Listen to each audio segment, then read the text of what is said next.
Hello 100cc families எல்லாம் எப்படி இருக்கீங்க? நல்லா இருப்பீங்க நம்புகிறேன். ஹோப்ஃபுல்லி ஒரு வருஷத்தை வேஸ்ட்டாக வீடியோ போடாமல் கழிச்சிட்டோம். இப்போ என்ன திரும்ப இந்த பக்கம் வந்துட்டீங்களா அப்படின்னு கேட்குறீங்க. ஏன்னா நமக்கு சின்ன சின்ன இஷ்யூஸ்லாம் வந்துடுச்சு. கடன், அப்புறம் வீட்டில் வேலை, அது இல்லாமல் நம்மளோட ஜாபு அப்படி இப்படின்னு சொல்லிட்டு நமக்கு வீடியோ போடுறதுக்கு டைமும் கிடைக்கல, வெளியில் ஊர் சுற்றவும் முடியல. அதனால் இப்போது லாஸ்ட் ஒரு 2 வாரத்துக்கு முன்னாடி சும்மா வால்பாறை ட்ரிப்பு மாதிரி இல்லை, அது ஒரு அன்எக்ஸ்பெக்டடாக பிளான் பண்ணி போனது தான். அதில் சின்ன சின்ன கிளிப்ஸ்லாம் எடுத்து வச்சுருக்கேன், அதிகமாக போடுறேன். இப்போ நம்ம என்ன வேலை செஞ்சுட்ருக்கோம், வருமானத்துக்கு என்ன பண்ணிகிட்ருக்கோம்னு பார்த்தீங்கன்னா, ரெகுலர் ஜாப்புக்கு தான் போயிட்டுருக்கேன், மார்க்கெட்டிங்க்கு தான். அதனால தான் நம்மளால் வீடியோ போட முடியாத போச்சு. ஆனால் இதுக்கப்புறம் கண்டிப்பாக வீக்லி ஒன்ஸ் ஒரு வீடியோ வந்துடும். எங்கேயாச்சும் நம்ம ட்ரிப்பு போயிட்டு வீடியோ போடுவோம், அது விலாகும் பண்ணுவோம். அது தாண்டி அக்ரிகல்ச்சரும் பண்ணுறோம். அதுலேயுமே நான் பண்ணுற விஷயத்தில் உங்களுக்கு எல்லாத்தையுமே ஷேர் பண்ணுறேன்.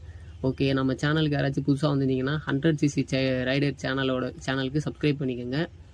ஓகே, நெக்ஸ்ட் வீடியோவில் பார்க்கலாம். அந்த வால்பாறையோட கிளிப்பெல்லாம் ஆட் பண்ணுறேன். பிடிச்சிருந்துச்சுன்னா லைக் பண்ணுங்கள், ஷேர் பண்ணுங்கள், சப்ஸ்கிரைப்